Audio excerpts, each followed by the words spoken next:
Bismillahirrahmanirrahim. Assalamualaikum warahmatullahi wabarakatuh. Alhamdulillah, alhamdulillahirabbil alamin. Selamat siang menjelang sore. Eh, Terima kasih sudah bergabung di kelas besar eh, diplomasi publik ya. Eh, Kalau nggak salah ada ini ya, ada yang dari Kazakhstan ya,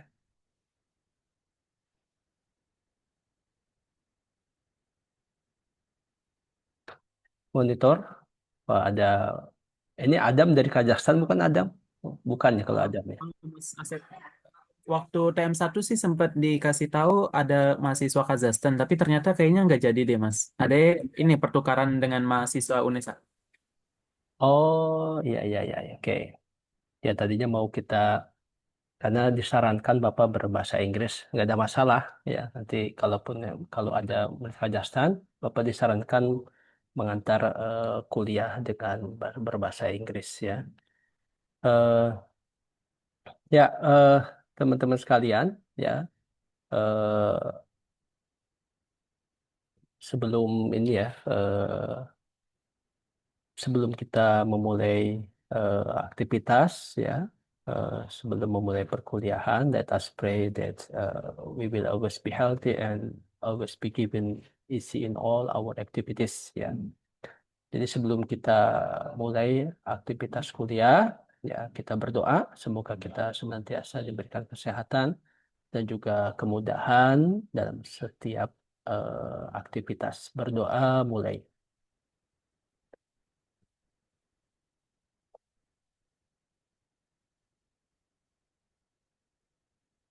ya.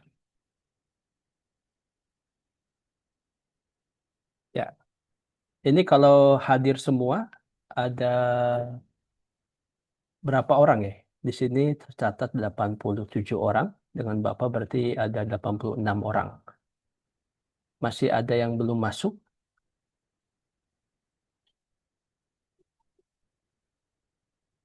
Kelas A, siapa koordinatornya?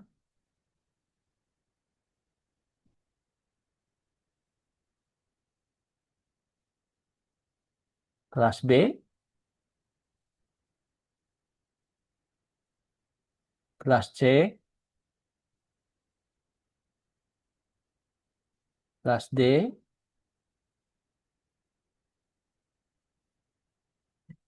Ada berapa orang? Eh, Adam, yang Adam tahu? Maaf, Mas, tadi saya sempat leave Zoom karena habis baterai laptop. Ini baru on lagi. Kenapa, Ada Mas? berapa orang? Ada berapa orang kalau hadir semua? Oh, kalau kelas saya ada 42 atau 43 kalau nggak salah, Mas. Ini 5 kelas kan ya? Ya, tapi kalau keseluruhan saya belum hitung jumlahnya, Mas. Ya, ya berarti harusnya ada sekitar kurang lebih 200 orang ya. Ini ada 88 ya. Ya, Mas. Adam kelas apa? Kelas A, B, C, D, E. Saya kelas A, Mas. Kelas A, oke. Yang kelas B siapa di sini? Saya, Pak. Oke, Tamam. Tamam ada berapa orang kalau hadir semua? Kelas B. 40 atau 41 sih, Pak. Oke. Yang kelas C ada siapa kelas C?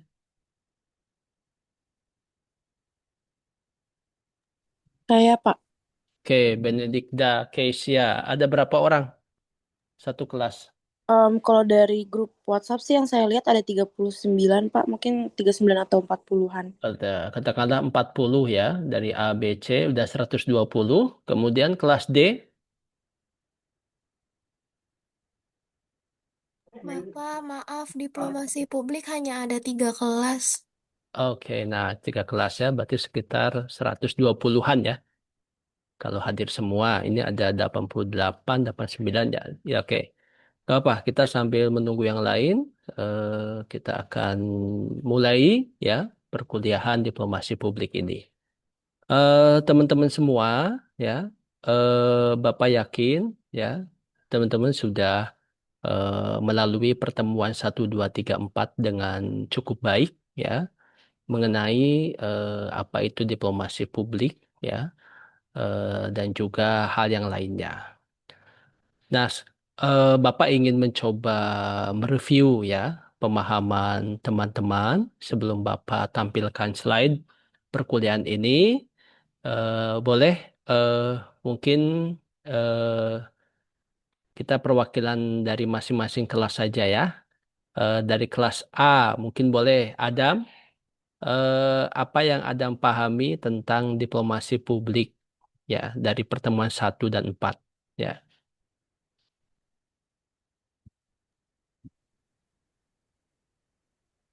Kalau saya sih secara garis besarnya aja sih Mas. Ini diplomasi publik tuh ibaratnya upaya suatu negara gitu, upaya suatu negara untuk memperkenalkan negaranya sendiri dengan cara eh, soft power gitu sih Mas. Kayak entah itu lewat budaya, lewat makanan dan lain-lain gitu Mas.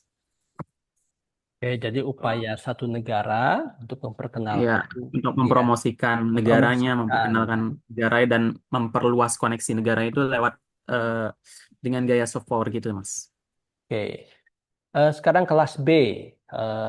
Tamam boleh, Tamam, Rabani. Apa perbedaan diplomasi publik dengan diplomasi konvensional?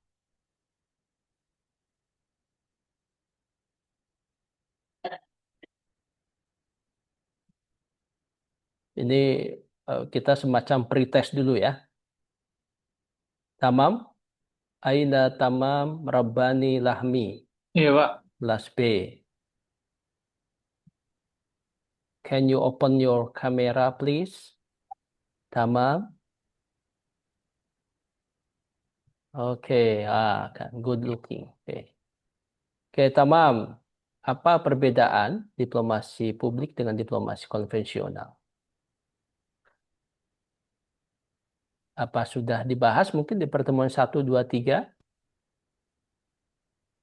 Mungkin yang saya ketahui diplomasi publik sendiri lebih menekankan terhadap soft power seperti seperti apa film atau budaya-budaya tertentu. Jadi pendekatannya itu lebih lebih soft dibandingkan diplomasi konvensional yang seperti kayak rapat atau segala macamnya gitu sih, Pak. Oke, enough ya, cukup baik. Kemudian tadi Aphroditeantin ya. Apa yang dipahami sama Aphrodite ya? Apa mengenai eh,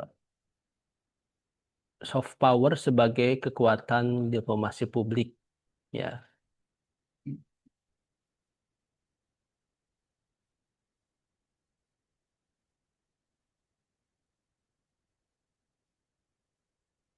Aphrodite Reantin Bapak, maaf, nggak kedengaran pertanyaannya. ya, Boleh diulang?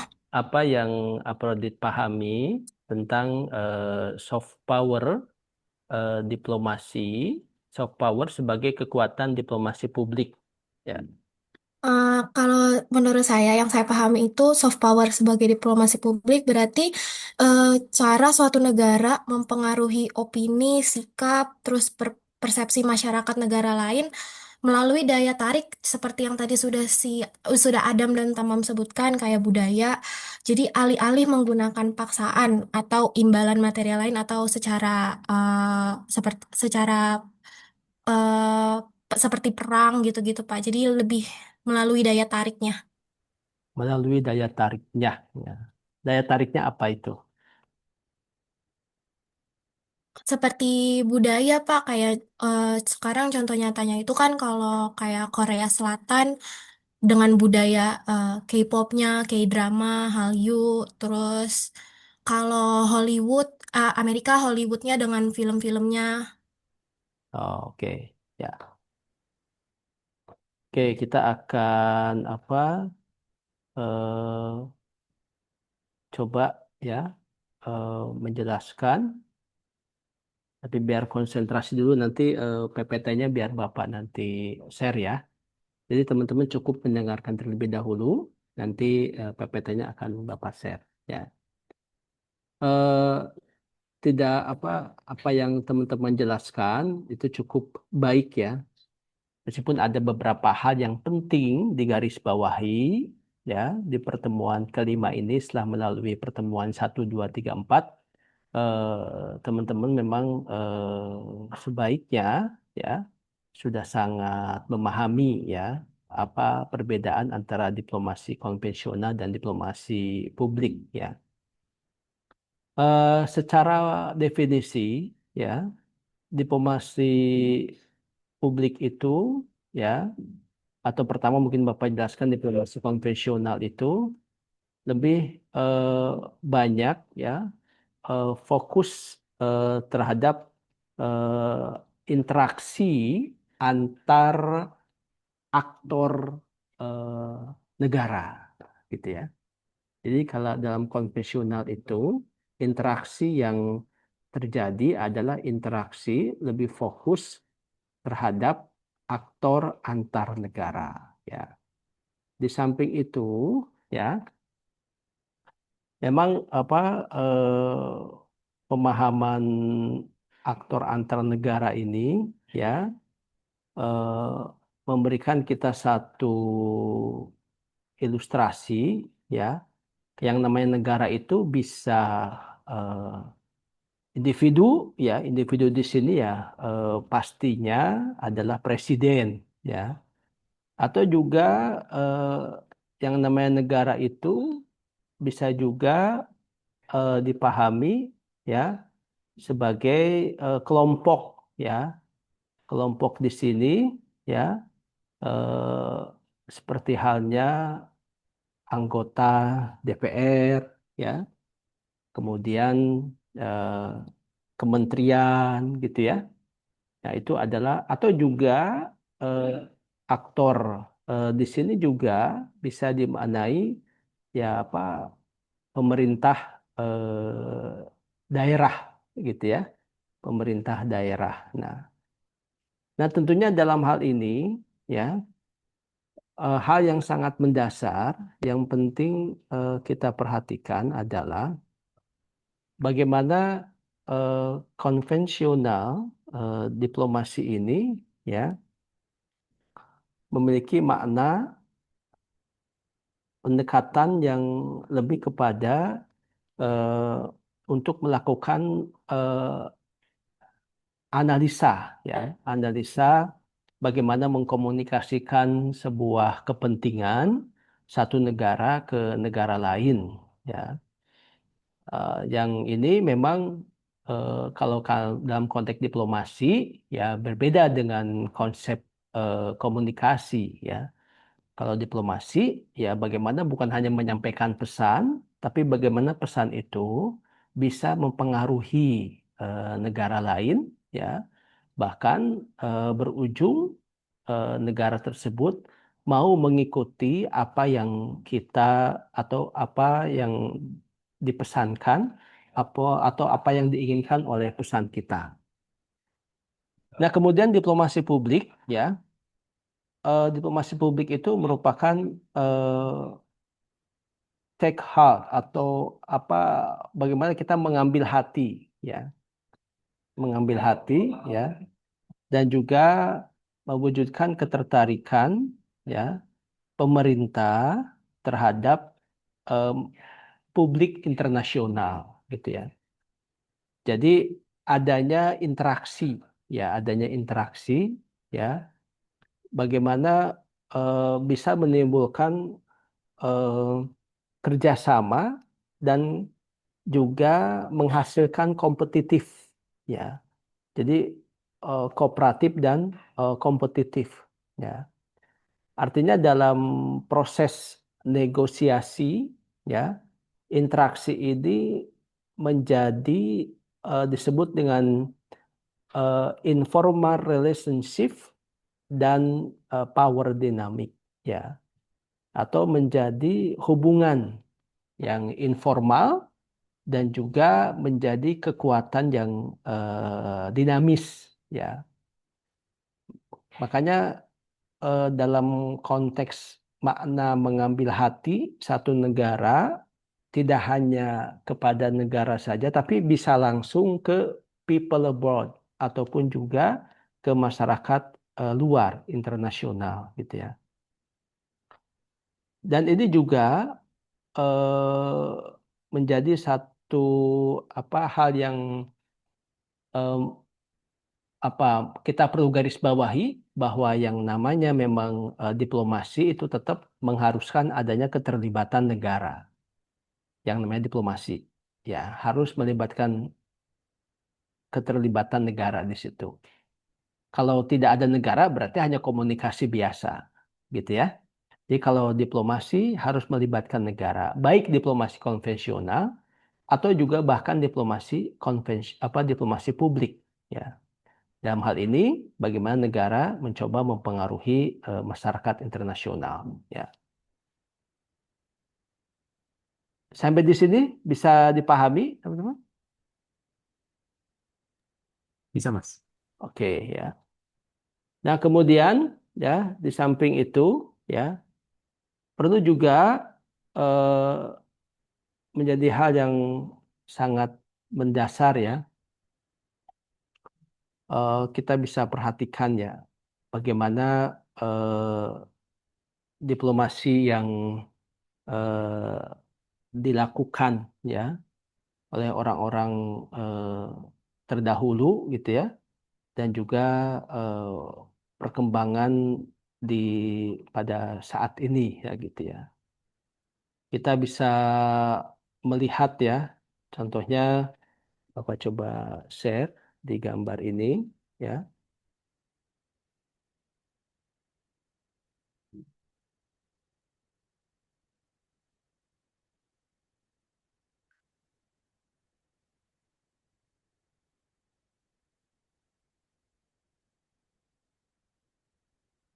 Oke, ya, terlihat, ya. Nah, eh, ada yang bisa menanggapi apa yang teman-teman lihat di gambar ini. Ini seputar diplomasi konvensional dan diplomasi publik.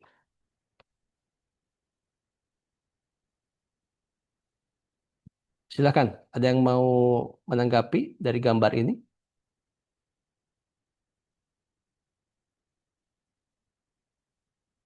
Ya, pertama, ya, kita bisa melihat ada formal meeting, ya, ada pertemuan apa formal, resmi, ya. Nah, ini kita bisa lihat aktor yang hadir ini adalah terdiri dari para menteri, ya. Nah, kalau dari Indonesia ini ada Martin Natalegawa, ya, Kementerian Pak Menteri, ya, Kemenlu, ya, di era Presiden SBY, ya. Kemudian ada juga, ya, eh, pertemuan yang informal, ya, terlihat tidak resmi, ya, lebih kepada karena di mejanya itu hanya ada minuman, gitu ya, tidak ada bendera, gitu ya. Nah, ini pertemuan tidak resmi, ya. Kemudian ada lagi apa pertandingan persahabatan ini antar Kemenlu, ya, waktu ada pertemuan internasional, ya. Dan juga di bawahnya ada foto musik, ya. Nah, tentunya ini menjadi apa bagian atau perbedaan yang sangat mendasar, mana yang dipahami dengan diplomasi konvensional, mana yang dipahami dengan diplomasi publik, ya. Nah, kenapa kemudian diplomasi publik ini, ya, sangat penting, ya, penerapannya? Karena ternyata seiring dengan perkembangan zaman, dinamika itu eh, keberadaan apa diplomasi publik ini menjadi sangat krusial karena basisnya diplomasi publik itu kan dari kebijakan luar negeri dan itu based on national interest ya, berdasarkan dari kepentingan nasional ya, sehingga menyebabkan bahwa kepentingan nasional ini harus didahulukan. Apa kepentingan nasional itu ya? Bagian dari semangat Indonesia mensejahterakan rakyatnya, menciptakan keadilan, kemakmuran.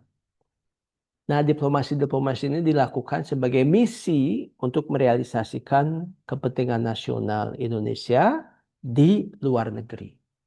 Bagaimana kemudian potensi-potensi yang ada di Indonesia ini bisa juga terserap oleh publik internasional di negara lain, baik dalam konteks regional maupun juga konteks global. Dalam konteks antar negara ataupun juga lintas negara, gitu ya. Nah, itulah. Jadi di gambar ini kita bisa melihat perbedaan yang mendasar antara diplomasi konvensional dan juga diplomasi publik, ya. Kemudian teman-teman sekalian, ya, ini juga ya tadi Bapak katakan ya soft power sebagai kekuatan diplomasi publik ini sebetulnya didasari atas satu keinginan bahwa menjadi bangsa besar itu adalah bangsa yang dihormati bukan ditakuti, ya. Dan juga bangsa yang disegani bukan yang dihindari, ya. Serta bangsa yang didengar suaranya karena menyuarakan sesuatu yang bernilai. Saat ini ya kita bisa melihat dah, mungkin coba barangkali ada apa? Coba teman-teman pikirkan ya dari ungkapan-ungkapan ini, kira-kira apakah bangsa Indonesia atau negara Indonesia sudah memenuhi kualifikasi sebagai bangsa yang dihormati? Kira-kira apakah Indonesia sudah memenuhi kualifikasi sebagai bangsa yang disegani?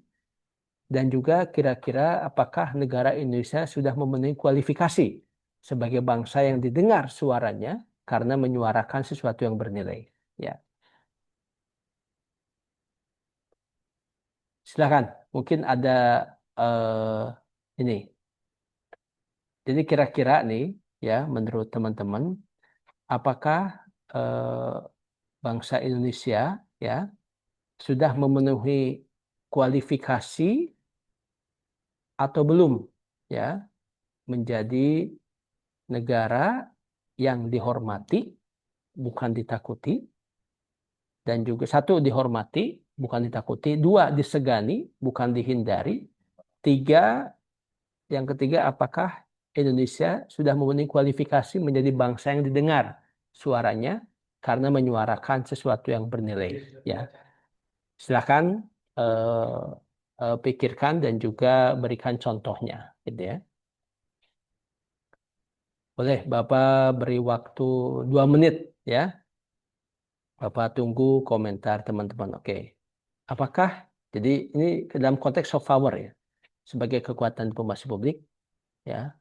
Apakah Indonesia sudah memenuhi kualifikasi sebagai negara atau bangsa yang dihormati, disegani, dan juga didengar karena menyuarakan sesuatu yang bernilai? Ya. Ada yang sudah terpikir? Oke, silakan Adam. Ya. Oke Mas, terima kasih atas kesempatannya. Saya izin berpendapat. Kalau misalnya apakah tadi dihormati, disegani, dan didengar, menurut saya itu memenuhi kualifikasi Mas. Tapi dia bukan tingkat yang benar-benar paling atas gitu ibaratnya. Jadi masih kayak medium lah. Anggaplah kalau di antara low, medium atau high, Indonesia tuh di lintas medium karena kalau saya pernah lihat berita misalnya kayak Indonesia yang dipercaya sebagai ketua KTT, terus Indonesia yang diberi kesempatan untuk berbicara soal masalah Palestina dan Israel waktu itu, terus eh, banyak juga waktu itu saya pernah lihat berita tapi saya lupa tadi nyari-nyari beritanya. Pernah juga kayak Indonesia dianggap sebagai negara yang emang berkomitmen dalam menjunjung tinggi nilai perdamaian gitu kan. Jadi dari beberapa bukti tersebut tuh itu membuktikan kalau Indonesia terkualifikasi sebagai negara yang dihormati bukan ditakuti. Karena logikanya juga Indonesia kan kekuatannya nggak besar banget ya. Jadi sebenarnya nggak mungkin ditakuti juga, tapi dia dihormati. Terus dia disegani juga karena nilai-nilai positif yang dia eh, junjung gitu kan seperti nilai perdamaian tadi, nilai pembelaan dia terhadap negara-negara yang melanggar HAM gitu. Yang butuh dibela karena adanya pelanggaran HAM gitu kan. Terus satu lagi tadi didengar ya karena dalam setiap forum ya Indonesia masih diberi kesempatan gitu untuk bersuara. Tapi ya kembali lagi eh, secara tingkatnya apakah benar-benar berpengaruh banget atau enggak, nah itu mungkin masih di tingkat medium, enggak sampai yang benar-benar mendominasi. Karena kan masih ada negara-negara lain yang lebih besar yang bisa menghalangi Indonesia itu sendiri. Itu mas pendapat. Ya, terima kasih Adam. Sangat menarik pendapatnya. Boleh barangkali ada yang lain? Silakan Bapak beri kesempatan. Satu orang lagi dari 95 orang yang hadir pada kesempatan ini. Dari 95 Izin Mas, orang ini. saya mau nyoba Silakan. jawab. Silakan Muhammad Rafino. Saya tadi juga kurang lebih setuju jawabannya sama kayak jawabannya Adam. Indonesia itu sebenarnya eh, lumayan apa ya dihormati dan reputasi itu bagus di kancah internasional karena kan Indonesia juga dari dulu kan sering diplomasi publik itu tentang ini ya eh, yang berhubungan sama kayak penjajahan, invasi dan segala macam. Nah, untuk hal-hal kayak gitu, mungkin menurut saya Indonesia udah cukup di-respect sama negara-negara, tapi sayangnya karena kita sendiri masih belum punya power yang besar, jadi kita cuma di-respect doang, tapi nggak bisa bener-bener ngerubah apa-apa gitu loh, Mas. Kurang lebih menurut saya seperti itu. Oke, terima kasih ya Muhammad Rafino. Ya, tentunya penjelasan teman-teman Bapak apresiasi ya. Artinya memang betul ya. Ya, Bapak juga berpikir ya Indonesia sebagai negara besar ya dengan kalau bicara kekuatan memang kita tidak selalu berpikir kekuatan itu adalah militer ya. Power itu senjata gitu ya. Tapi Indonesia memang memiliki kekuatan yang cukup diperhitungkan terkait dengan sumber daya alamnya sebagai negara berkembang ya dan juga memiliki potensi yang luar biasa untuk melakukan ekspor dan lain sebagainya. Beberapa potensi sumber daya alam itu menjadi andalannya bagi negara-negara tertentu gitu ya. Meskipun ada juga negara yang tidak membutuhkan Indonesia di dunia ini ya, tapi relatif ya negara-negara tersebut ya walaupun memang tidak takut ya mereka hanya menghormati dan jarang sekali sebetulnya negara-negara lain itu yang menghindari Indonesia. Katakan sekarang eh, kalaulah kemarin gitu ya ada seringkali di PBB itu mungkin 3 tahun yang lalu diangkat ya masalah pelanggaran HAM di Papua katakanlah ya. Tapi ya paling yang apa yang berkomentar itu ya negara-negara Indo-Pasifik saja gitu ya. Di situ ada Vanuatu gitu ya, paling Papua Nugini gitu ya. Sementara negara-negara besar relatif sekarang ini sudah semakin tahu dan semakin paham ya tentang fakta yang sebenarnya gitu ya. Dan ini juga menandakan keberhasilan diplomasi publik ya Indonesia terkait keadaan situasi keamanan secara umum ya. Selama ini kan yang menjadi sorotan ya beberapa kali Bapak berinteraksi dengan teman-teman di luar itu, pasti mereka itu bertanya bagaimana tentang Papua gitu ya, bagaimana tentang pelanggaran HAM di Papua, karena memang yang mereka dengar itu ya eh, ya informasi yang tidak berimbang ya, bagaimana kemudian eh, di Indonesia ini melakukan tindakan kekerasan, pelanggaran HAM gitu ya, mengusir orang-orang Papua. Itu apa berita informasi yang nyampe. Nah, itu makanya dengan continue ya Indonesia melalui khususnya melalui para dubesnya ini melakukan diplomasi publik sebetulnya, menjelaskan bagaimana situasi keamanan di Papua khususnya. Itu satu contoh saja. Kemudian bagaimana kemudian Indonesia ini bisa menjadi negara yang didengar ya, karena memang Indonesia seringkali memperjuangkan sesuatu yang memang bernilai. Contohnya tadi mungkin ya terkait dengan bagaimana Indonesia mensupport negara-negara yang memang terkena dampak dari pelanggaran HAM, terkena dampak dari genosida ya. Contohnya ya saat ini yang lagi gencar kan Palestina ya.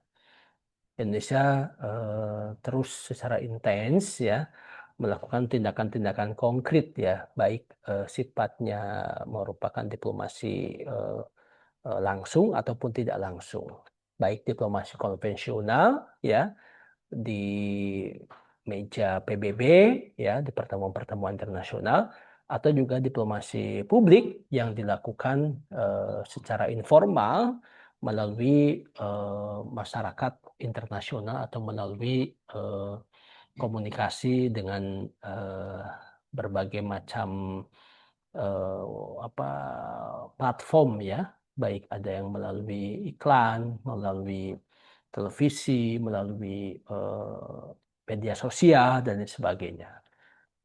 Nah, ini menandakan Indonesia menjadi salah satu negara yang didengar ya karena memperjuangkan nilai-nilai atau suara-suara yang bernilai gitu ya. Nah, teman-teman sekalian, selanjutnya ya eh, seiring dengan apa eh, perkembangan ya eh, diplomasi ya, seiring dengan perkembangan diplomasi dan juga fakta yang menyebabkan adanya perkembangan ya realitas modern ya eh, terkait ya di dalamnya baik revolusi informasi ya. Sekarang ini kan bisa dikatakan informasi itu masuk tanpa permisi ya. Informasi itu masuk langsung ke hal-hal yang barang-barang pribadi kita gitu ya. Dalam hal ini gadget, dalam hal ini televisi, dalam hal ini radio dan juga media sosial lainnya. Ini adalah bagian dari revolusi informasi yang sangat cepat ya akibat dari globalisasi, dan ini juga yang menyebabkan karena orang tuh semakin banyak tahu akan juga meningkatkan peran aktor non pemerintah ya, dalam hal ini aktor non pemerintah ini bisa dikatakan cepat ya bereaksi terhadap situasi yang ada gitu ya. Nah, meskipun kadang-kadang informasi yang ada itu juga diperlukan kecermatan, ya, diperlukan ketepatan dan kepiawaian dalam menganalisa apakah informasi ini valid atau tidak, apakah dapat divalidasi atau tidak, apakah sebuah truth, sebuah kebenaran atau sebuah hoax atau sebuah kebohongan, ya. Nah, seiring dengan perkembangan realitas modern juga terdapat atau meningkatnya ketergantungan antara faktor domestik dan internasional.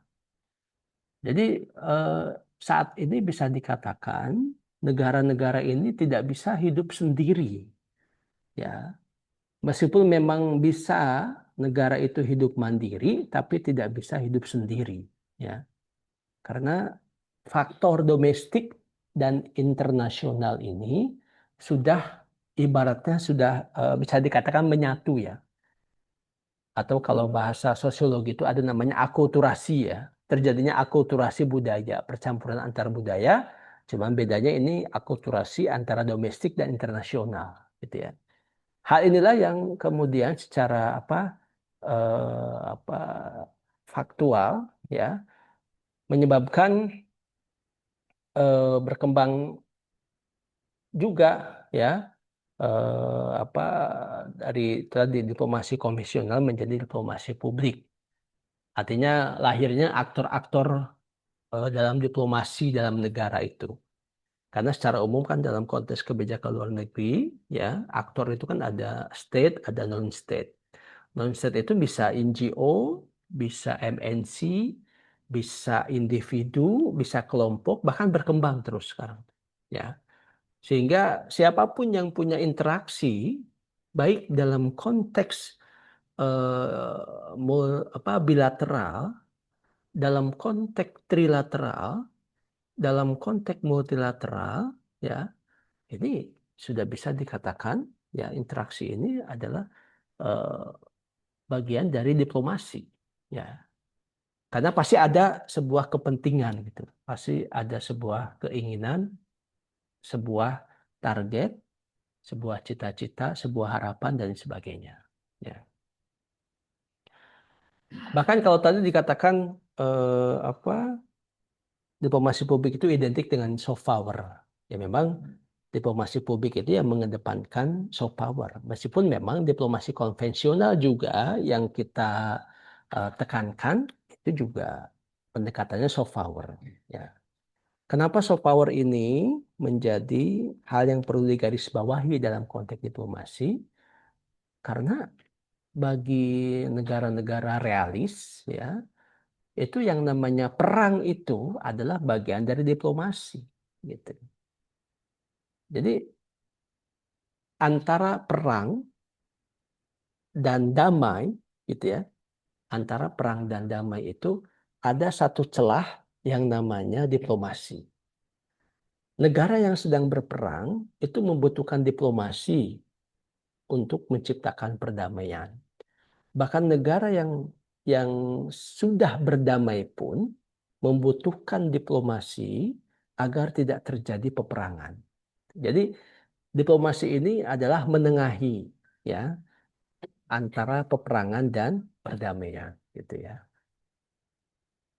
Sampai di sini eh, bisa dipahami teman-teman? Ada yang mau ditanyakan? Silakan.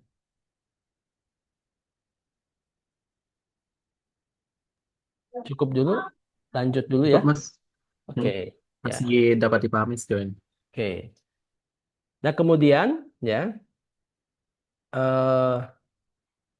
sehingga ya diplomasi eh, pengertian diplomasi publik pun memang beragam ya, berbeda-beda ya. Tapi secara umum diplomasi publik itu ya merupakan satu upaya untuk memperjuangkan kepentingan nasional ya. Jadi yang wajib memperjuangkan kepentingan nasional itu ya berarti ya aktornya ya negara gitu ya. Apa yang diperjuangkan itu adalah bagaimana memperjuangkan kepentingan nasional melalui penyebaran informasi atau dengan cara mempengaruhi pendapat umum. Nah, ini yang dilakukan dengan memanfaatkan sarana budaya, ya, dan juga komunikasi apa untuk mengurangi kesalahpahaman dan mispersepsi dalam hubungan antar negara. Nah, jadi diplomasi publik ini yang perlu kita garis bawahi adalah satu adalah bagian dari perjuangan kepentingan nasional dengan menyebarkan informasi ya supaya informasi itu ya bisa mengurangi kesalahpahaman ya dan juga bisa meminimalisir mispersepsi ya dalam hubungan antar negara. Apa yang perlu dikurangi kesalahpahaman dan juga mispersepsi?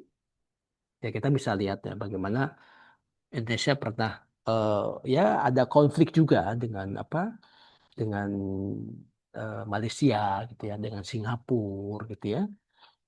Nah, ini bagaimana cara menyebarkan informasi untuk mempengaruhi pendapat umum ya. Ya mereka memanfaatkan ada sarana budaya, sarana komunikasi gitu ya. Artinya segala potensi yang ada ini ya dilibatkan gitu ya. Makanya dalam diplomasi juga ada yang namanya multi track ya.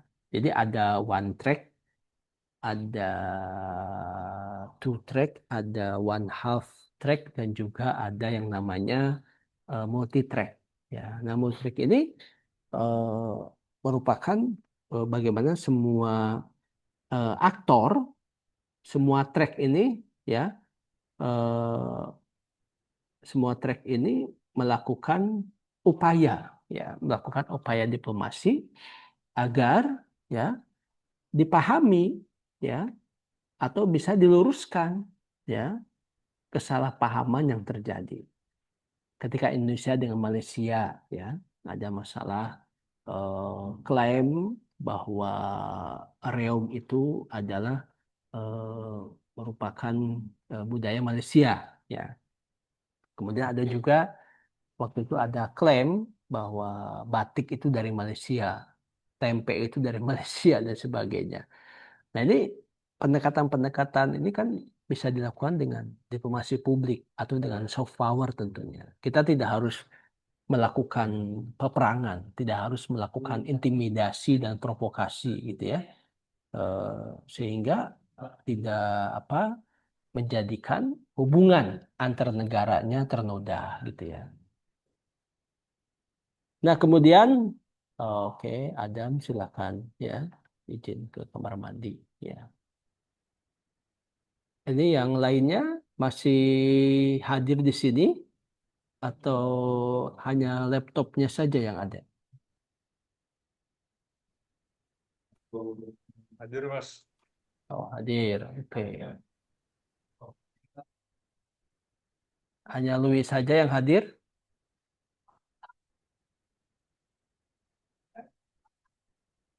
Oke, boleh kasih hadir semua. Bapak akan hitung. Oke, Fatan. Bapak kasih jempol, boleh. Oke, lope-lope, boleh. Ya. Waduh. Oh, ada yang tahun baru tuh. Ya. Ya.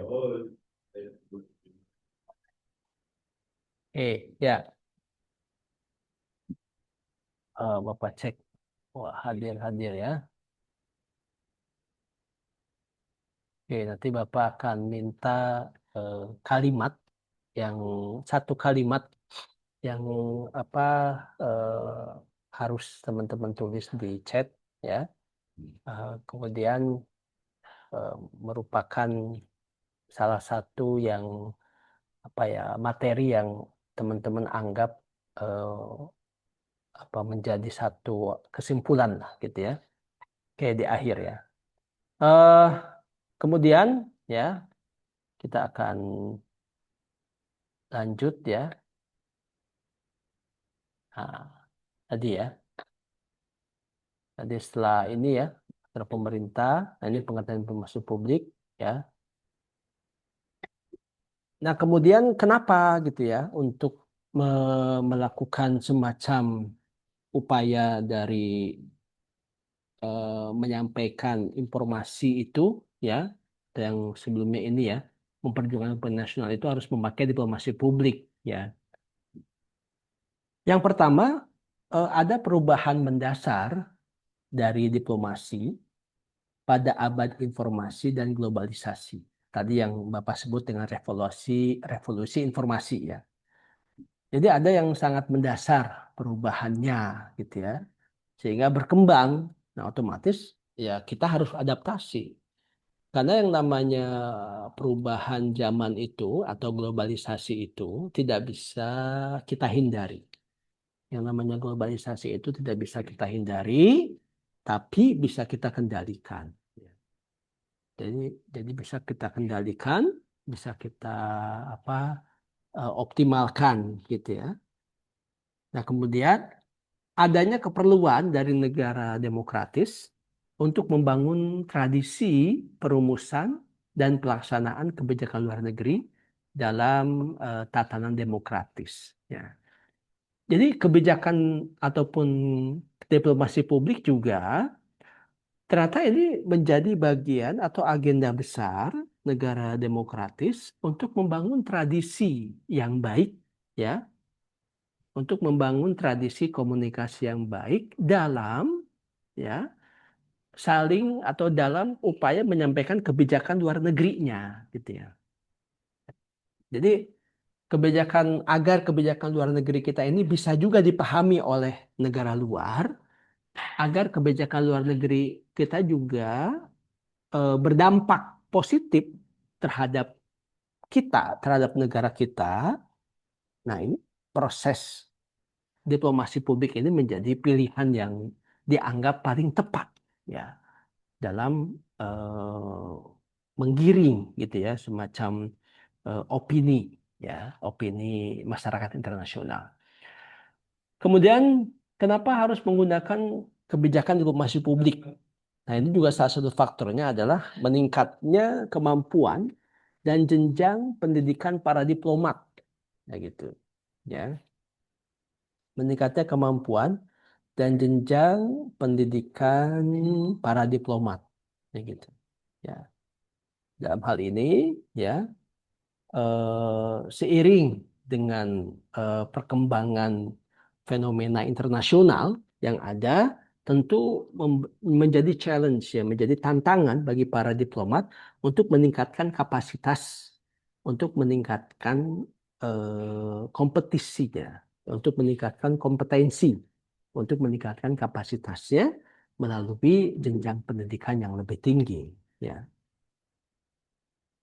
Nah, kemudian kenapa menggunakan kebijakan diplomasi publik? Ya, karena ada proses kembalinya fungsi konvensional, ya, sebagai sarana untuk memajukan kepentingan nasional, alat politik versus profesional polugri atau ya kebijakan luar negeri juga ya polugri itu ya. Jadi kembalinya fungsi konvensional. Artinya kebijakan luar negeri itu kenapa disebut dengan kebijakan atau kembali ke fungsi konvensional itu? Karena perlu ya disampaikan kebijakan luar negeri itu juga oleh aktor G2G katakanlah, government to government atau leader to leader, presiden to presiden, ya. Ya, ini tujuannya apa ya? Pendekatan politik gitu ya. Sehingga dalam konteks kebijakan itu kenapa harus pimpinan negara, ya, karena ya supaya ya pertama lebih dihormati dan juga diakui gitu ya. Nah itu.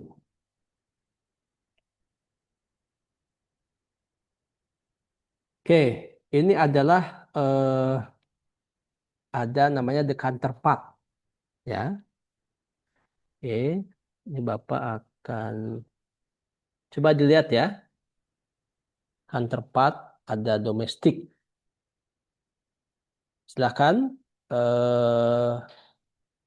teman-teman menulis ya di kolom chattingnya, ya, apa, jadi satu orang satu saja, apa peran dari counterpart di sini, ya. Ini adalah domestik, ya, dan kemudian yang satunya adalah counterpart luar negeri, ya, internasional. Jadi peran dalam melakukan diplomasi publik ya tentunya, ya. Ya, ini kan direkam, nanti Bapak akan cek siapa saja teman-teman yang melakukan, yang merespon dari pertanyaan ini. Jadi sebutkan peran masing-masing rekan dalam diplomasi publik. Ya, the counterpart itu kan partner-partner atau rekan-rekan. Ya. Kalau domestik di sini ada parlemen, akademik, religious leaders, political parties, ya, press, NGO, other state institution, artists, other related stakeholder, Dan juga ini kalau luar negeri, ya, ada international NGOs, ada religious leaders, academic, local community, public opinion, ya, eh, press, friends, dan juga other related stakeholder. Ya. Bisa dipahami, teman-teman?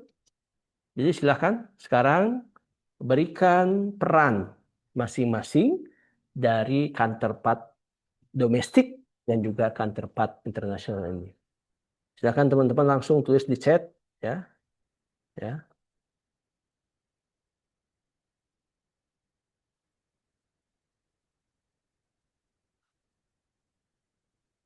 ya.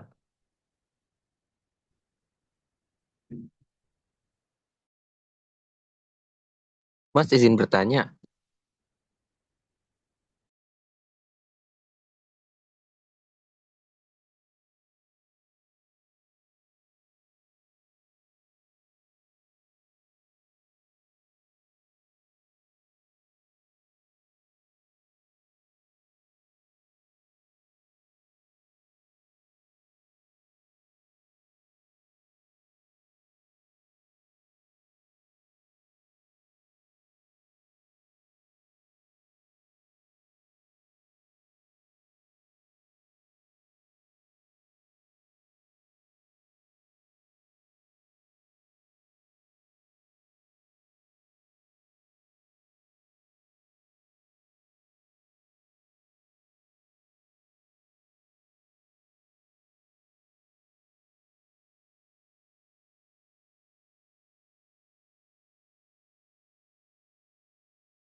Mas, mic-nya sedang di mute Mas kalau sedang berbicara ke Zoom.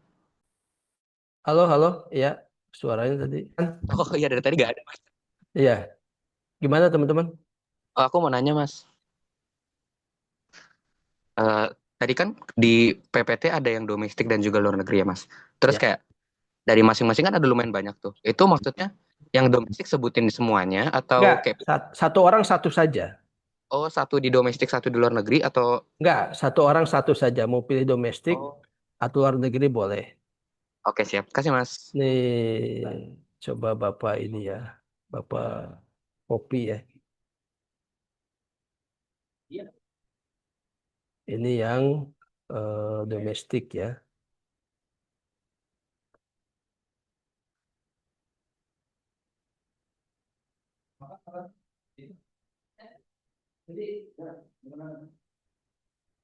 Nggak bisa dikirim ya, udah.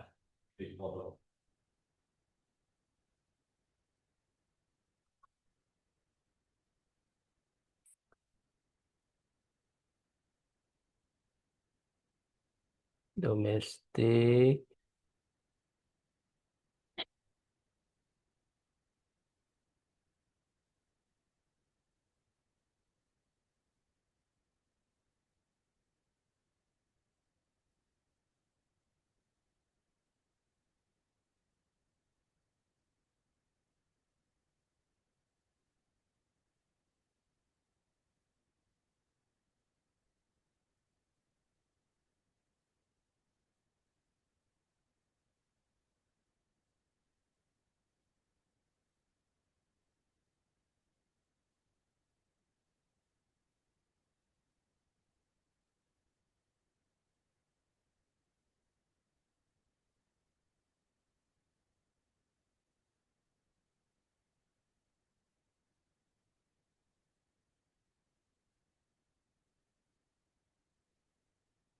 Itu yang domestik, nih Bapak kirim juga yang internasional.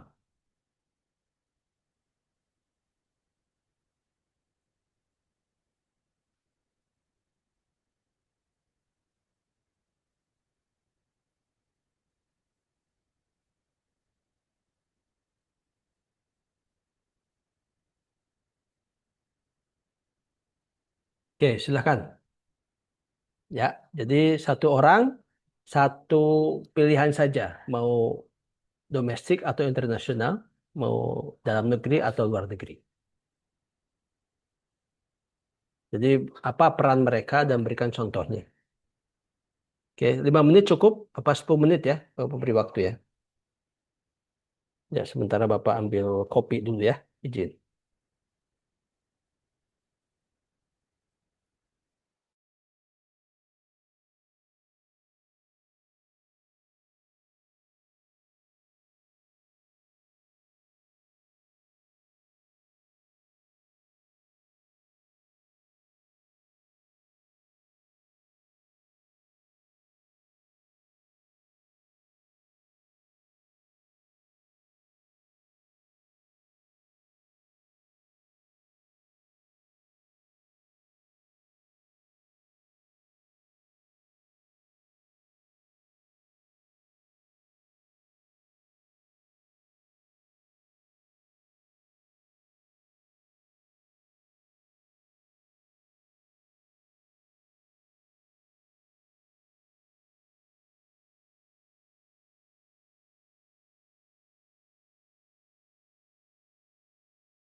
Oke, sudah ada yang ini ya, mengisi.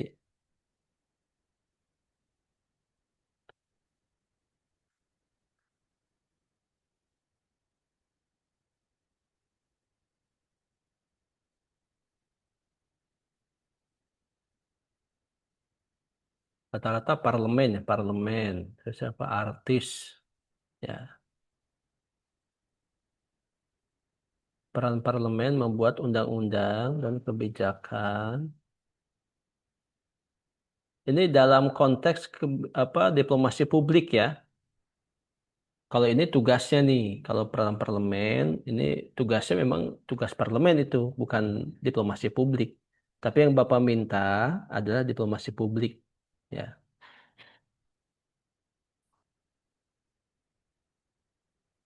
artis menjadi ujung tombak kultural diplomasi melalui musik. Nah, ini artis ini kita bisa melihat ya keberhasilan ini apa Korea ya, Korean Wave ya.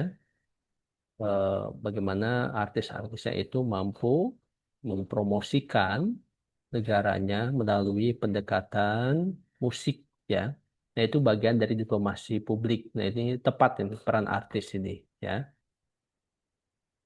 Oke, Jerlindika, menurut saya Pak, student atau dalam pikiran saya perspektif mahasiswa dapat menjadi aktor penting dalam diplomasi publik karena mereka memiliki peran sebagai jembatan antara negara dengan masyarakat nasional.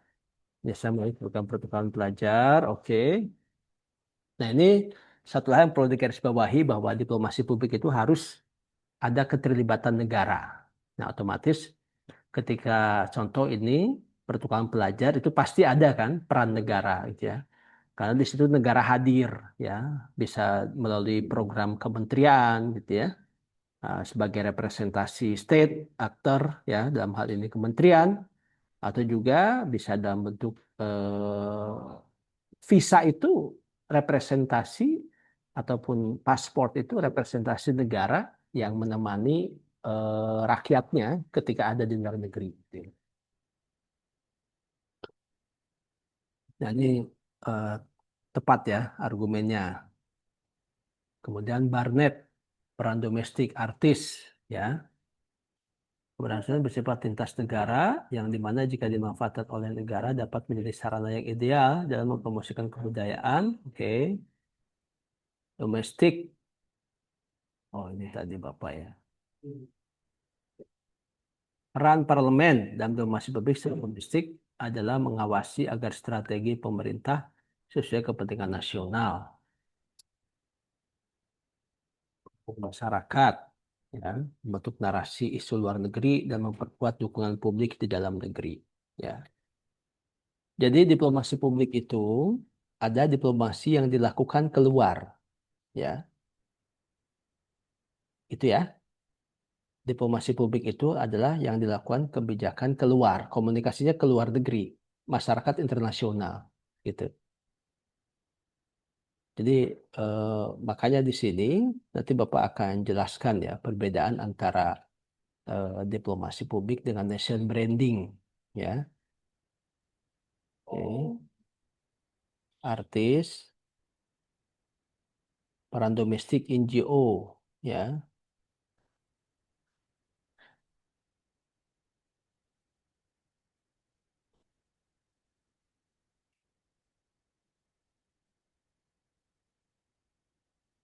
Student, oke. Antar luar negeri akademik berperan untuk mendukung diplomasi publik lewat riset, oke, cocok. Nah, nanti Bapak akan cek ya siapa saja yang memberikan komentar, siapa yang enggak ya. Silakan masih Bapak tunggu, barangkali ada yang belum. Ya.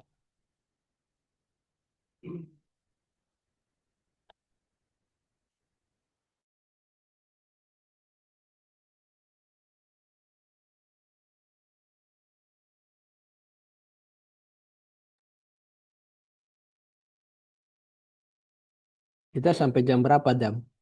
Adam? 15.30 Mas, paling lama. Oke, ya. Kita selesaikan pokoknya sampai sebelum maghrib ya. Aman ya.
Ini yang belum muncul ini adalah religious leaders ya, baik domestik maupun internasional ya.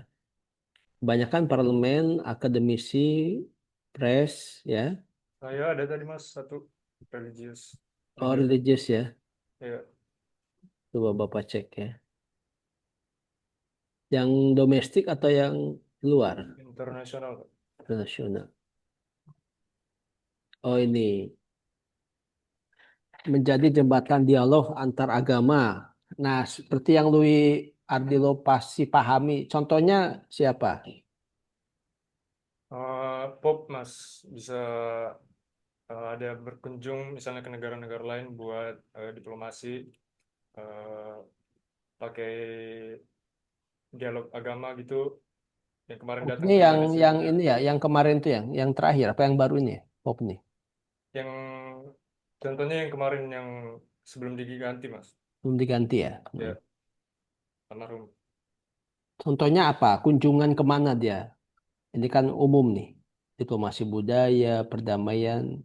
Apa yang dilakukan oleh Pop? Misalnya pernah juga nih Mas, contoh kasusnya Pop itu ke Brazil mau buat perdamaian antara masyarakatnya ke negara karena masyarakatnya kemarin pernah ini bentrok karena masalah agama gitu. Di Brazil ya. Iya, lupa tahun berapa tuh Mas. Agama Katolik kalau nggak salah. Dan itu berhasil. Kalau hasilnya kurang tahu, Oke. nggak follow up. Nggak mengikuti lagi isunya ya. Iya,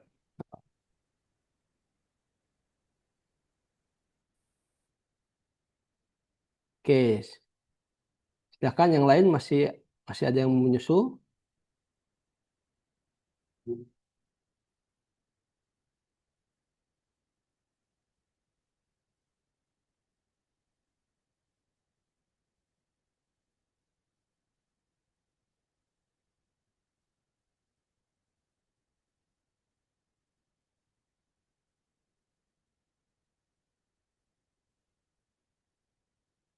Oke, Bapak masih nunggu.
Oke, sudah cukup ya. Oke, kita eh, masuk ke pembahasan berikutnya ya. Eh, Sebenarnya menjadi pembahasan utama di pertemuan kita hari ini adalah bagaimana kita memahami antara propaganda, national branding, dan cultural exchange ya.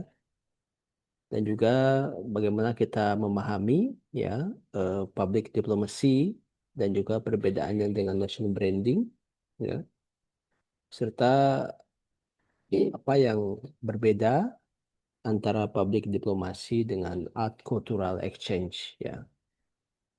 Nah, pertama kita berbicara propaganda, national branding dan cultural exchange ya. Perlu dipahami ya, eh, propaganda maupun national national national branding atau pencitraan bangsa serta pertukaran budaya ini secara luas ya dianggap sebagai komponen atau alat diplomasi publik. Alat, ya. Jadi alat ini ya bisa dipakai, bisa tidak, gitu ya. Ya. Meskipun memang alat ini memiliki karakteristik yang berbeda, ya. Karena memang metode yang digunakan di satu negara untuk berkomunikasi dan mempengaruhi publik itu ya berbeda ya. Di mana letak perbedaannya itu ya dari cara pendekatan, tujuan, gitu ya. Itu perbedaannya. Ya. Kemudian apakah kemudian dipandang sebagai satu arah atau dua arah, gitu ya? Contohnya propaganda versus diplomasi publik, ya. Yang kita pahami ya, yang namanya propaganda itu kan sebetulnya bagian dari jenis komunikasi yang seringkali dipandang sebagai pesan satu arah, ya. Biasanya dari atas ke bawah, ya. Tujuannya apa? Yaitu adalah untuk menggolkan atau untuk eh, memajukan atau mendorong agenda pengirim. Ya, bahkan itu tadi sisi hal negatif dari propaganda itu seringkali ya melakukan manipulasi atau mendistorsi informasi, ya. Sehingga bisa dikatakan propaganda ini memang berbeda ya dengan diplomasi publik, ya, tapi bisa menjadi salah satu alat saja, ya. Ya, ya seringkali juga ya dalam promosi contohnya promosi pariwisata kita ada juga tuh yang melebih-lebihkan gitu ya, melebih-lebihkan keadaan suatu tempat ya dengan tujuan untuk mempengaruhi pendengar gitu ya, dengan tujuan agar turis-turis itu tertarik untuk datang ya, walaupun ya tidak semuanya benar. Nah, itu ada unsur manipulasi dan juga ada unsur distorsi informasi sehingga itu eh, dikatakan propaganda gitu ya. Kemudian kalau diplomasi publik ya itu ada tujuannya dua arah ya. Jadi arahnya itu untuk memupuk saling pengertian dan membangun hubungan jangka panjang melalui dialog dan keterlibatan. Ya. Jadi kalau tadi propaganda itu satu arah, kalau apa diplomasi publik itu dua arah. Itu artinya eh, ada keterlibatan, ada upaya membangun saling pengertian, ya. Meskipun ada juga apa dikatakan apa ya sebagai upaya bahwa yang namanya propaganda atau diplomasi publik itu ya bagian dari propaganda lunak gitu ya. Nah, ini juga perlu kita diskusikan lebih lanjut ya. Kemudian eh, teman-teman ya, bagaimana dengan national branding dan diplomasi publik? Kalau tadi kan propaganda versus national branding. Sekarang nation branding, tadi propaganda versus diplomasi publik. Sekarang nation branding versus diplomasi publik. Ya, kalau dalam nation branding, ya itu lebih pada menerapkan prinsip-prinsip pemasaran dan pencitraan merek pada suatu negara untuk meningkatkan citra dan reputasinya secara global. Jadi orientasinya ke produk, ya, ke prinsip pemasaran dan pencitraan merek. Ya. Jadi seringkali kalau national branding ini ya orientasinya atau fokusnya itu ya tujuan ekonomi ya, tujuan ekonomi ya gitu. Nah kemudian eh, menarik pariwisata contohnya. Ada juga investasi, ekspor, gitu ya. Nah, kemudian national branding juga adalah alat yang dapat digunakan dalam diplomasi publik, ya. Jadi national branding bisa digunakan sebagai alat untuk diplomasi publik, ya. Nah, ini Bapak coba share lagi ya. Nah, ini. Jadi propaganda, national branding, dan cultural exchange. Jadi propaganda ya lebih fokus ya sifatnya satu arah. Kalau diplomasi publik itu dua arah. Kalau national branding ya itu lebih berorientasi kepada tujuan-tujuan tertentu yang bersifatnya ekonomi ya, tentang pariwisata karena dia melakukan branding gitu ya. Melakukan branding atau pencitraan terhadap satu merek ya sehingga bisa dijual ya.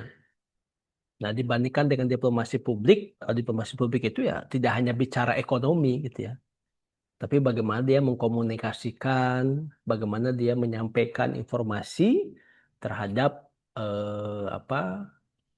publik di luar negeri, ya bukan hanya bicara ekonomi, tapi juga masalah politik, sosial, budaya, gitu ya.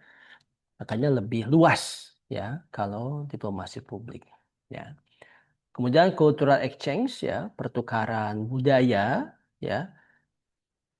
Ini menjadi hal yang sangat penting juga ya karena memang ini bagian penting dari diplomasi publik ya.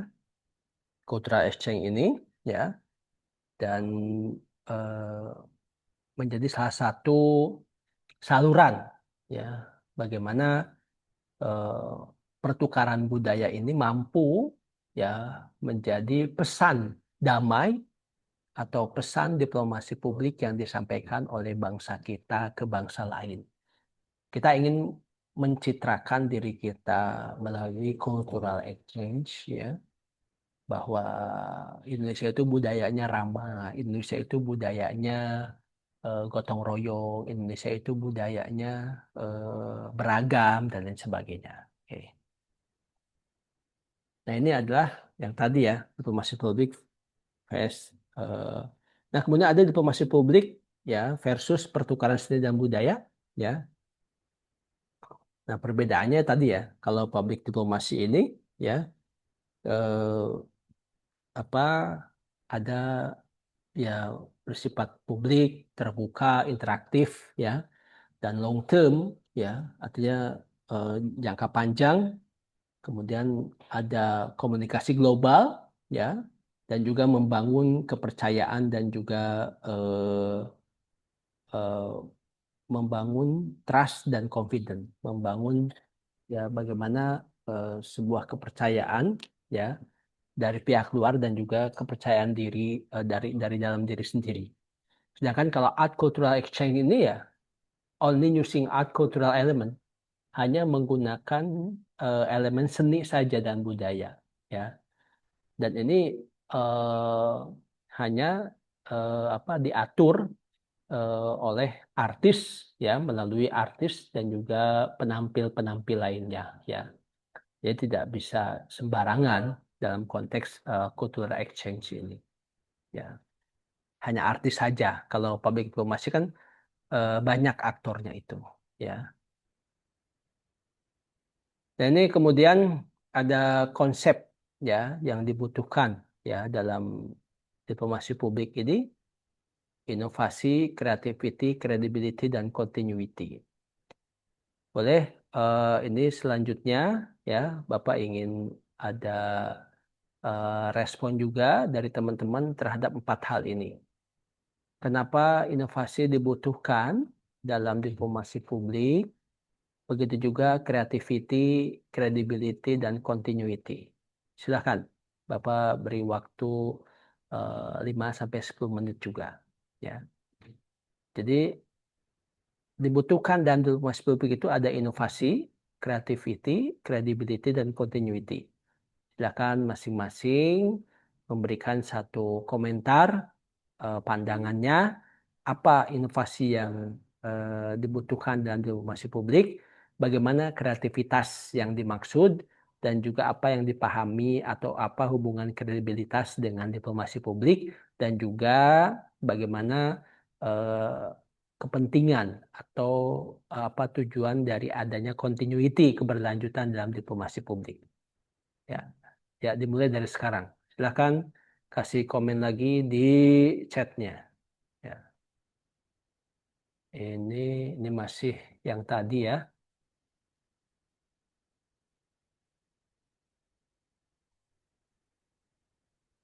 Masih peran artis terakhir. Ini terakhir Muhammad Alif Fatul Riyadi.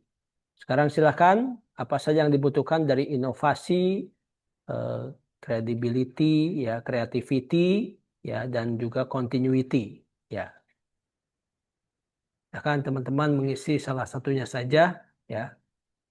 Di sini ada 90 orang, ya.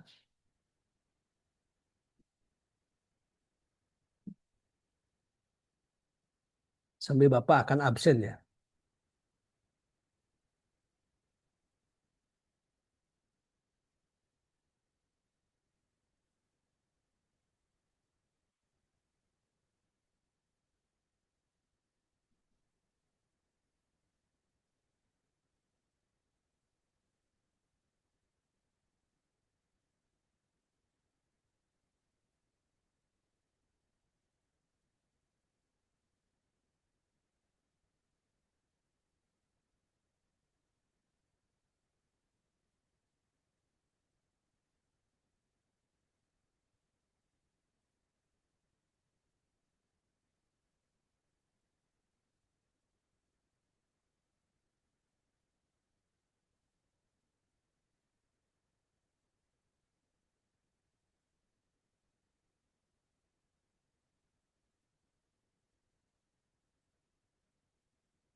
Oke, kelas A dulu Bapak absen.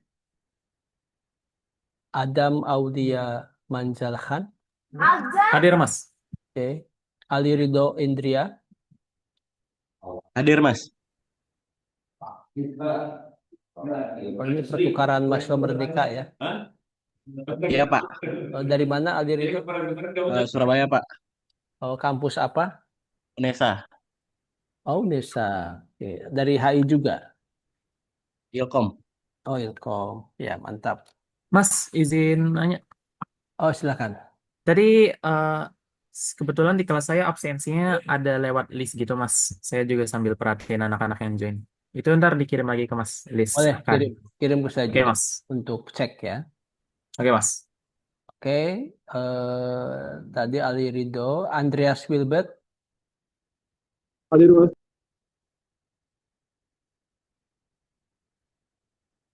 Angelina,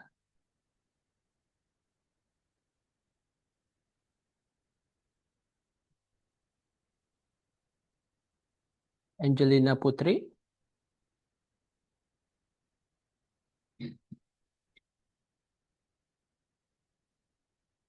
Angelina nggak ada ya?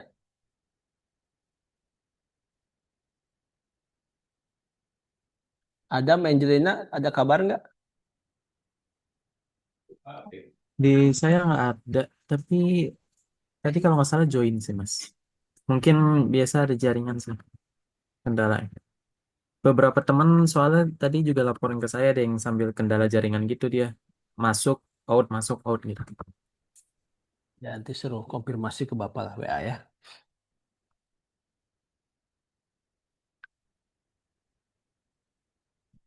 Aprodityantin, Hadir.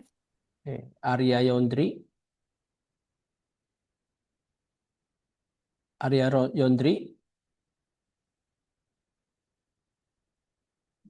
Mas, Ayasa, untuk Arya Yondri tadi dia hadir, cuma menjelang akhir dia izin live karena dia mau jemput adiknya.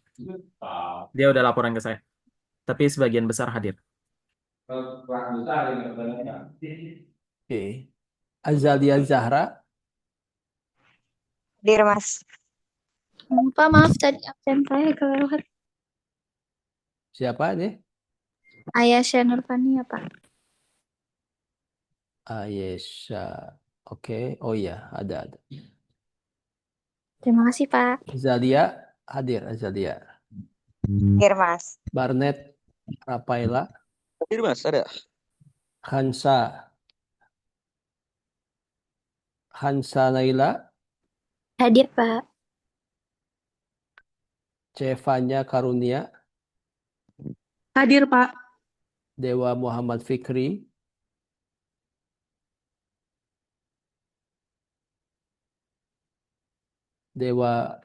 Fikri, Oke, tidak ada.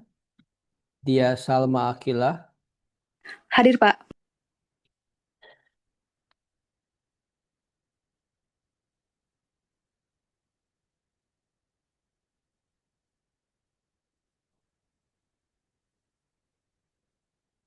ya, arahan.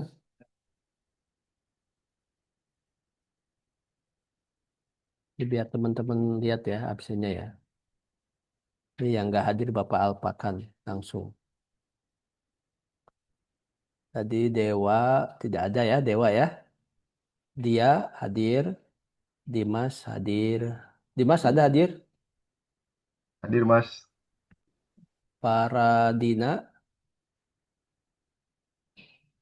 Paradina,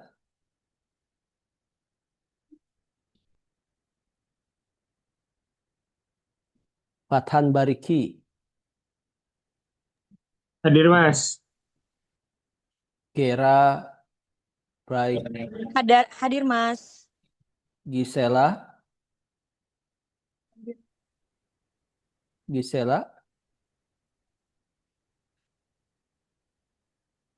tidak ada keterangan. Kita, Hadir, Mas. Halimah Naila,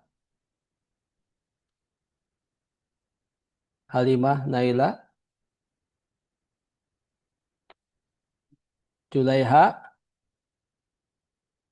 Hadir, Mas. Kevin, Malau, Hadir, Mas. Hadir, Mas. Keisa, Hadir, Mas. Kharisa Friza,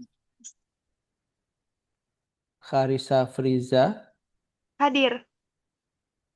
Maria Lidwina,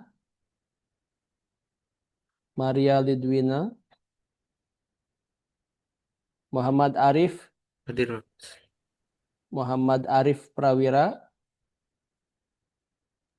Muhammad Alif tadi hadir ya. Ya, saya hadir, Mas. Muhammad Arif tidak ada. Nabilah Rizky, Hadir, Mas. Naila Rizky, Hadir, Mas. Ovilio, Video hadir, Mas. Tadi dia ini apa namanya? Udah join, terus habis baterai ganti device yang satunya belum bisa masuk. dari tadi nggak bisa masuk. Lagi diusahain, tapi dia hadir dari tadi. Raden Ahmad, Raisa Kabila,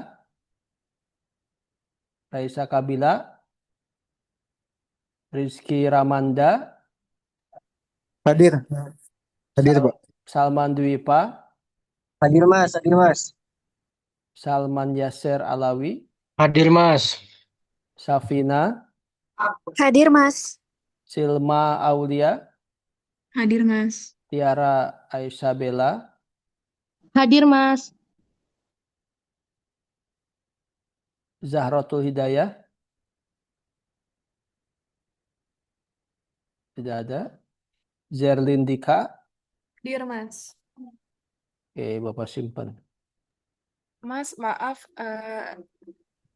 halo, apa suara saya kedengeran nggak ya? Iya apa? Tadi saya kayaknya mic-nya nggak nyala. Saya Gisela apa tadi? Oh, nanti WA aja ya, WA ya ke Bapak ya. Udah Iya, di save soalnya. Ya. terima kasih, Pak. Mas, saya juga Mas, belum di absen. Ini langsung ke kelas B ya Bapak ya. Tadi udah Bapak absen semua.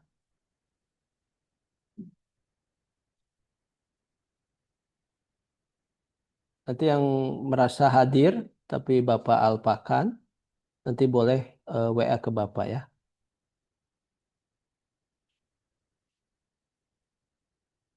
Sekarang kelas B.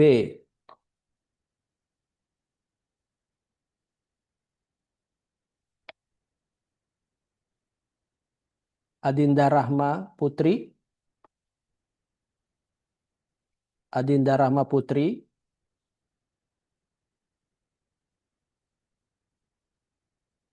Adnan Karim. Hadir Pak. Aisyah Akila. Hadir, Pak.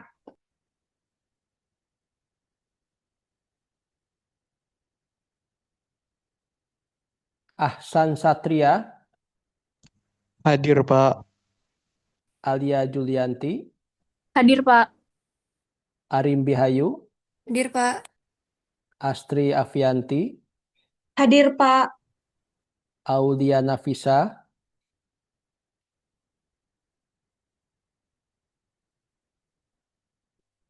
Azkia Maryam. Hadir, Pak. Bintang Din Islami. Hadir, Pak. Davina Maharani. Hadir, Pak. Debbie Alia Ramadhani. Hadir, Pak. Dimas Satrio Piningit.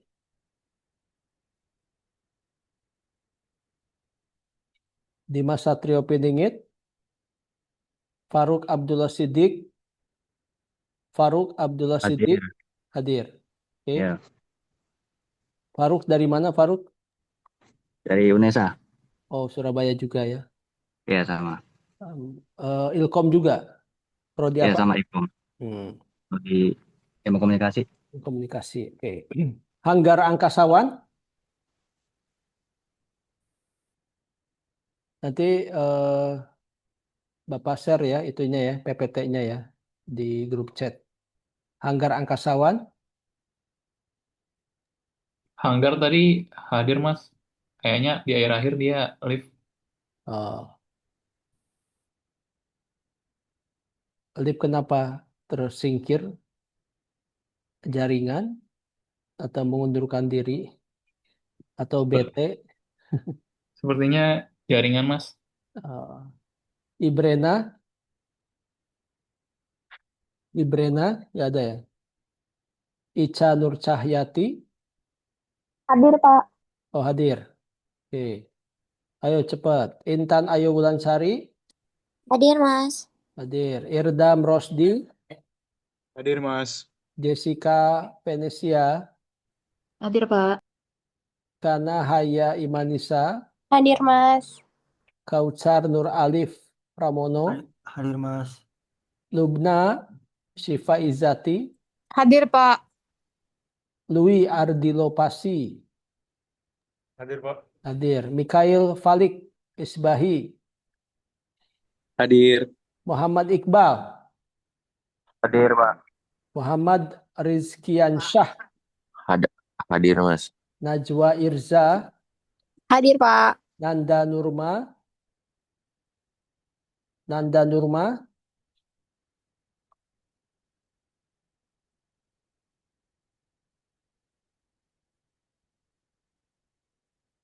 Nazwa Sanwasi, Hadir. Panji Maulana, Hadir. Putri Aurelia,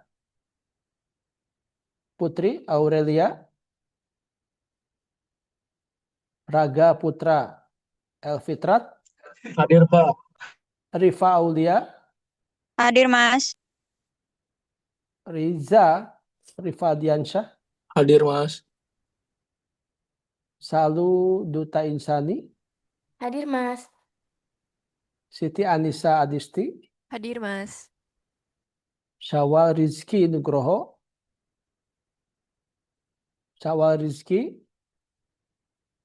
Taman Rabbani Lahmi, Tamam, Hadir, Mas. Fadka Avanka, Vina Halinda Putri. Vina hadir, Mas. Vina. Oke.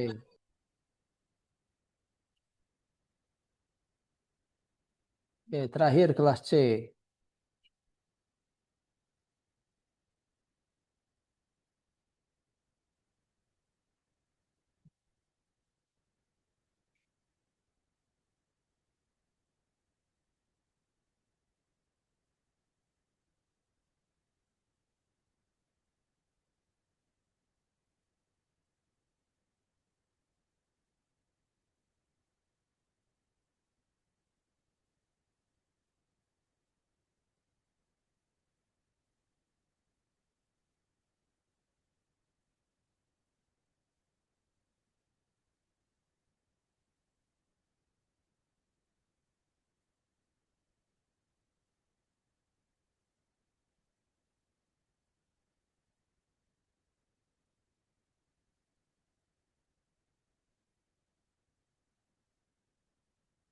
Adinda Putri Hapsari, kelas C.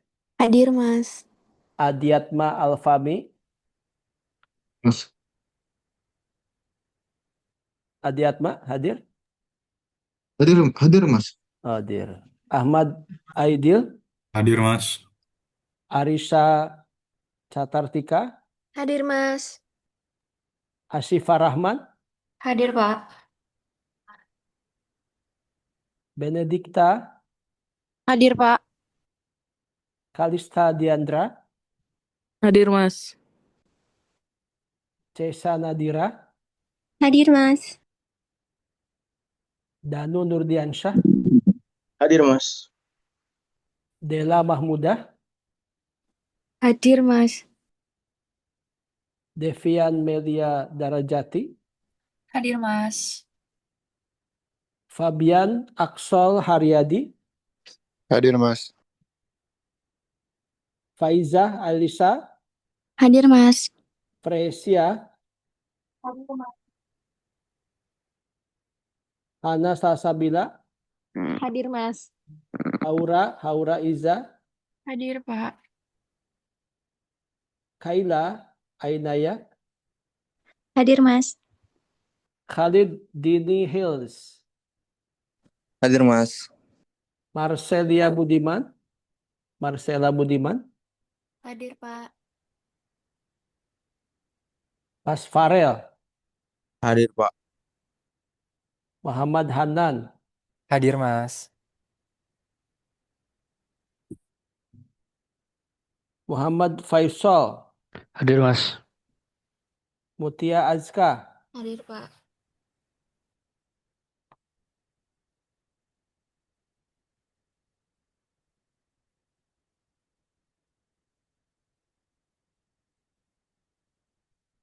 Mutiara Alam Rizki, Hadir, Mas.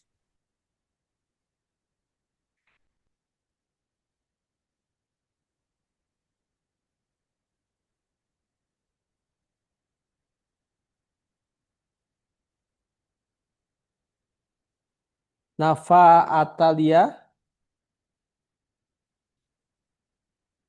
Mata, Hadir, Mas. Nafa ya. Nidah Azizah, Hadir, Pak. Panca Baihaki, Hadir, Pak. Rahma Amalia, Hadir, Pak.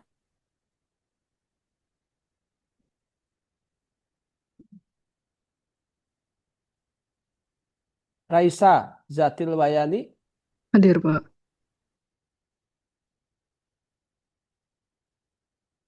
Raisa Insyara, Hadir, Mas.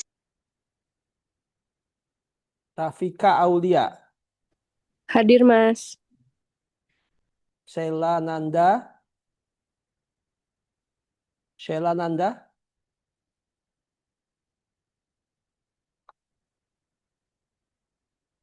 Siva Mega Najwa, Hadir, Mas. Sonia Kaila,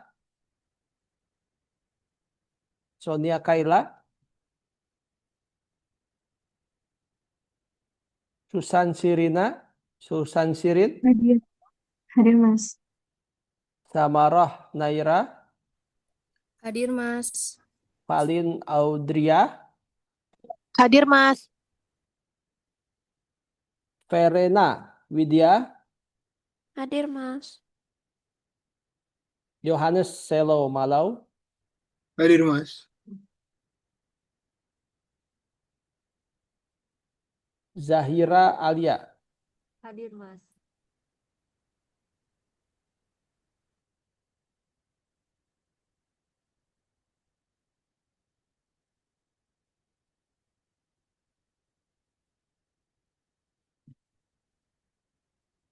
Tadi apa? Kalau ada yang merasa hadir telah mengucapkan nanti di japri aja ke Bapak ya.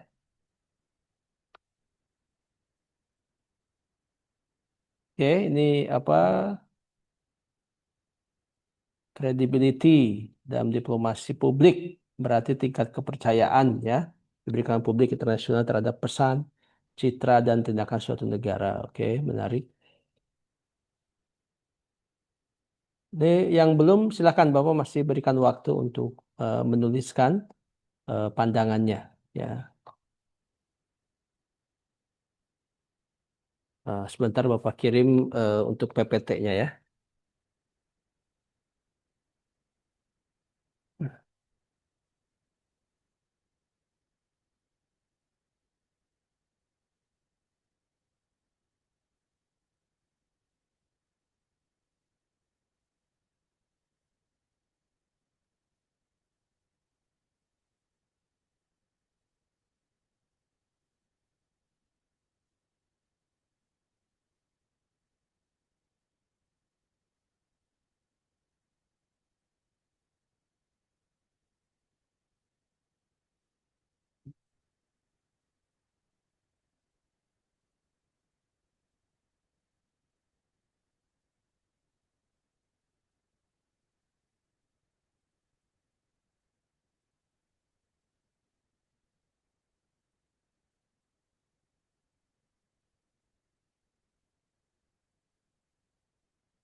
Ya, silahkan teman-teman download ya itunya materinya ya di chat ya. Sudah muncul?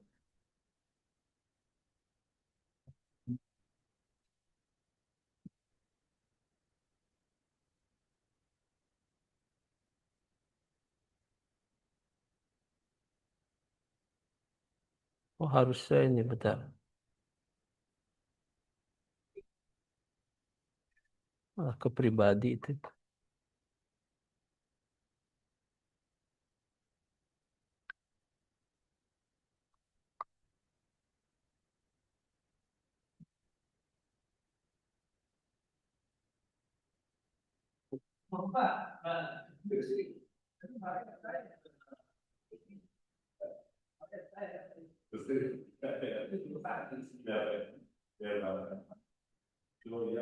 Ya, silakan dicek. Sudah masuk belum?